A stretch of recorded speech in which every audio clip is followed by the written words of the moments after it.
Folks, here in another video, we got our hands on the X2 Extreme Elite Snapdragon that ran for $15.99 at Best Buy, but has now since increased by $100.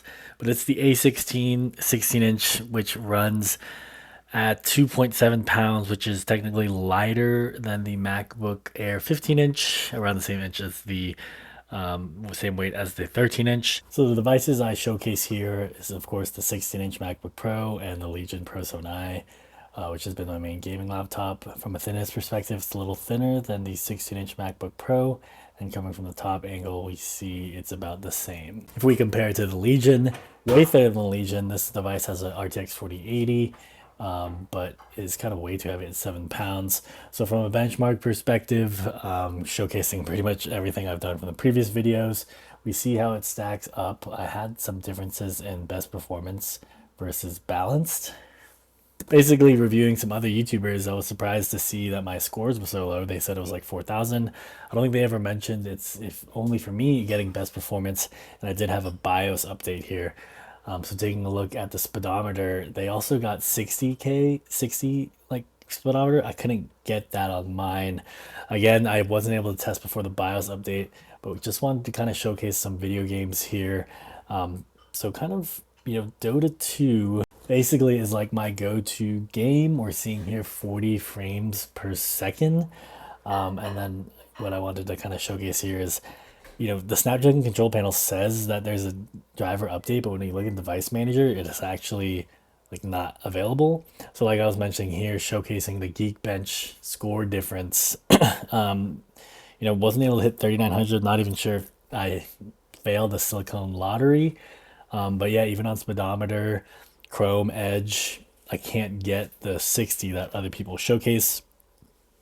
But yeah, Dota 2, I actually just played an extended game, not what I recorded here, but basically one way to view or get FPS checks is going at the watch perspective. So that hit 60. I did a test lobby and played turbo. I actually dropped down to 30 after a while of playing. I'm not sure if there's like a memory leak or something. And then kind of also a good test I've showcased before is kind of having these dummies. You can see there the lag drop when putting everyone to max. So not things I actually noticed on the M5 MacBook Pro or even the M5 MacBook Air. So if you get the M5 MacBook Air to play this game, I'm surprised how well crossovers and wine does. Obviously, if some people want to prioritize gaming, you are maybe better off waiting for the expert book or any thin light laptop that will have the Panther Lake, but be sure it has the B390 because that will get you really good GPU performance. But something I noticed here when playing is when running the Radial Deafening Blast, getting some lag. So just something to note about this device. A lot of times, most games I just showcase. I don't really do too much extended testing. We talked about it. This one I did kind of test out and noticed a drop in frames after a while. So another classic game that I've always tested on my channel, if you look back on previous videos, is Spider-Man. I actually tested this with the Snapdragon X Elite, the first one that I got for $5.99 and ended up giving to my brother. This game you actually are able to run at 60 frames per second, kind of going to high. So there still is the bug with Snapdragon where frame generation doesn't work at this game, and that kind of is a testament to the state of Snapdragon gaming. It's still kind of what it was with the X Elite, even, and this is the second version. So I expect there to be a driver update. But basically, one thing that I did on Snapdragon that I tested before and couldn't get working here is there's something called Auto SR, which the Snapdragon basically will dynamically use AI to make things look better, but you have to be under 900 lines. So even Googling and researching, I couldn't figure out exactly how to get it working. I think maybe there needs to be either a Windows update or a Qualcomm update. All this to say, searching through settings, I mean, honestly, this is one thing with like Windows, and here I'm speeding up to just showcase like all the stuff I researched and changing and all that. Is that, when I was back for the past month, I've been testing the M5 Neo, M5 MacBook Air, and even though, yes, they aren't meant for gaming, I'm surprised at how well Crossovers has done doing wine. Similar to it's the same company that did Proton for the Steam Deck. So really polished on getting it on development there, whereas Windows not even supporting their own machine on Windows ARM with Prism. and Qualcomm also not having the best drivers. Really just a testament, I think, to software.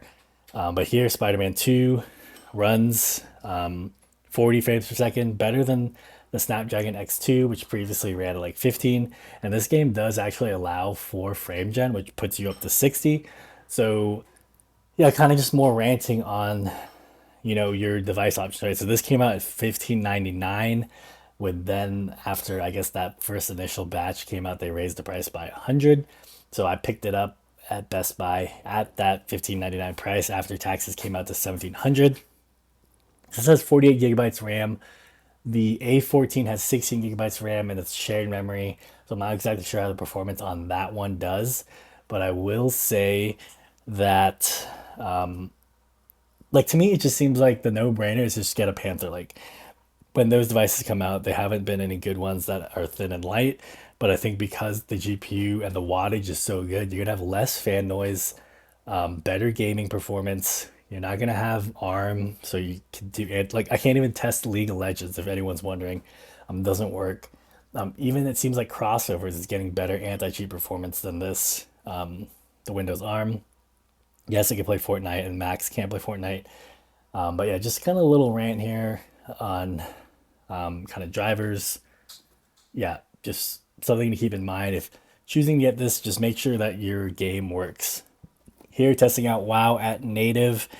So at 10 runs at about 60 frames per second. And if you want to fully leverage the full refresh rate at 120, you go down. I think I had to bump down to 4. So yeah, like I said, like some games run better than last time. I don't think I tested this, and I obviously gave my device away. But at 599, Snapdragon kind of is a good deal if you're like not into gaming. Good battery life at that performance, like unbeatable. And then obviously I haven't found a device since then at 599, but I think the M5 MacBook Air could definitely, like, in my opinion, is the best value. You could get away with the 16 gigabyte version and play games really well. Upgrade the RAM if you need to. And then if you're kind of going enthusiast mode, like maybe you just want the fastest SSD, more multi-core stuff for just more things you're doing. I think the M5 Pro, probably with the upgraded GPU, if you need more graphical bump, could be worth that upgrade. And maybe 48 gigabytes of RAM. But you could get away with the base model at 21.99, which is the one I made on my YouTube channel.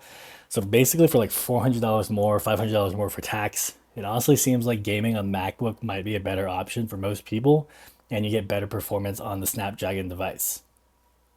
So one thing for Macs is typically with shader caching, you always get lag when first loading things. But I actually noticed getting the same thing here on Snapdragon. Here in the official load, you see here drops to 14 frames per second. So either I have a faulty device, like I was saying with Geekbench not getting like to 4,000, or something's up with like Windows caching. I basically tried to disable OneDrive, all the things I could think of, see if anything was updating on Windows. Obviously, as I mentioned in the beginning of this video, there was a BIOS update. Perhaps the YouTubers who all made stuff yesterday didn't have the BIOS update, and I had the BIOS update, and like completely gimped my machine. I can't speak to that, but all I could say is like from my perspective on my YouTube, I'm like a more in-depth tester type person. So kind of just showcasing like here on best performance, trying to figure out like what exactly is going on with my machine, still getting some lag. All I can say is like after a while it stabilizes out, but like I mentioned in Dota 2, like that performance dropped after a while. I'm thinking like a memory leak. So again, going because I just came from MacBook Pros. Honestly, at 1700 versus 2200, I honestly think a 24 gigabyte base model of M5 Pro is probably a better purchase. I think the webcam's a little better on the M5 Pro. If you have an iPhone, kind of works better. You have iPhone mirroring, messages, text sync if you do like two-factor stuff. Yeah, honestly, like the only reason I thought about getting this device and keeping it, if I do decide to keep it in 2 weeks, is because I thought the gaming performance would be like way better than it was Snapdragon, and I'm tired of gaming and hearing fan noise. I will say that most of the game I only play is Dota 2, and it does have significantly lower fan noise than my Legion 4080. So yeah, let me know your thoughts. Picked up this device, if I should keep it, what other things I should test. I'm trying to load up LM Studio, get some Gemma 4 tests, and DaVinci Resolve for video exporting. But yeah, literally this whole video was made on my M1 Max. So I'm even considering, should I just keep using my M1 Max or sell it? I'm not exactly sure. Kind of like the M5 Pro is like the next best thing. So I'm going to close out this video with my sponsored post of my app I'm making, TripSync. Hey folks, now a sponsored bit from myself. If you want to check out a trip planner app that I made, that it could replace Splitwise with no ads, 100% free at the moment. We have a way to plan trips that some of my friends are using. It's called TripSync, as you see on the screen. So like I mentioned, I'm here in the SLC trip that we've been used to discuss the things that we've been doing. You have ways to upvote certain activities, plan things, and of course, wouldn't be a app without having bugs. But essentially, you could use this app 100% free with chats to plan your next trip. And like I said, for Splitwise, we have a way to connect to your Venmo to split trips and stuff of that nature. So what we're showcasing here is the pay function, which primarily this app was built to replace Splitwise due to it now having ads. So I wanted to just make a simple Splitwise competitor, and then I added trips because I saw my wife planning a bunch of trips that we have coming up over the summer. Essentially what you see here are ways to use Venmo, track your trip spending breakdown, and have all the activities for all your trips split. So use TripSync if you guys want to. Click on the link on the description below and in the comments, and you can even press the Get Tour function to see all the functionality. Thanks everyone. Now back to the M5 Pro review video.